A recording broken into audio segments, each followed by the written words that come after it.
And depending on how long you should be leaving it in here for, well, it depends on what colour blue you want it.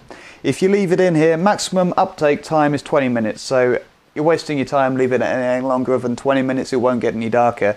But after a short period of time, you can see now already it's a very pale sky blue. Leaving it a little bit longer, it'll go a little bit darker, so you can experiment with the times you leave it in your dye bath. But I want this as blue as possible, because I like blue. So I will be leaving this in for the full duration. There you go.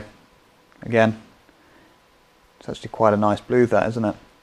But see, this is the beauty of it. You can buy all your different blues. You can buy your greens, yellows, golds, reds, blues, blacks, and depending on how long you leave them in the dye for, you can vary the colour. Look at that. That's beautiful.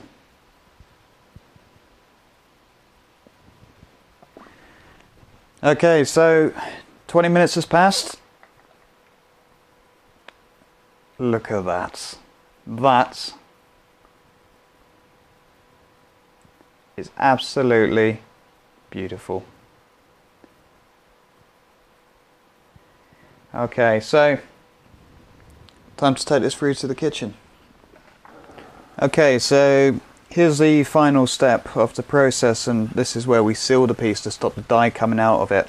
Now, you shouldn't really just drop this straight into boiling water, because the boiling water will agitate the piece and it will help the dyes come out from the piece. Now what I usually do is just suspend it above the steam for a couple of minutes or so, and this will start off the sealing process before we actually dump it into the water. And this will certainly give it the upper edge of keeping the dyes in it and not bleaching out into the water. So as I say, don't boil the water, simmer it. And this process will take about 20 minutes in total. As you can see, the piece on the jig is a little bit too big for the pan I'm using here. It's just I don't think Swinbo will appreciate me taking a bigger pan out the cupboard, so I'm going to stick with the one which he donated me. So what I'm going to do is remove one piece of it off the jig and drop the whole thing in. Okay. So that's the lid off. We'll just leave that in there to simmer now for 20 minutes. We'll take it out and then we'll be moving on to polishing. So there you have it. That's your full process. Here is the anodized piece. You see the white scum looking stuff all over it? Well, that's normal. That polishes straight off. It comes off quite easily.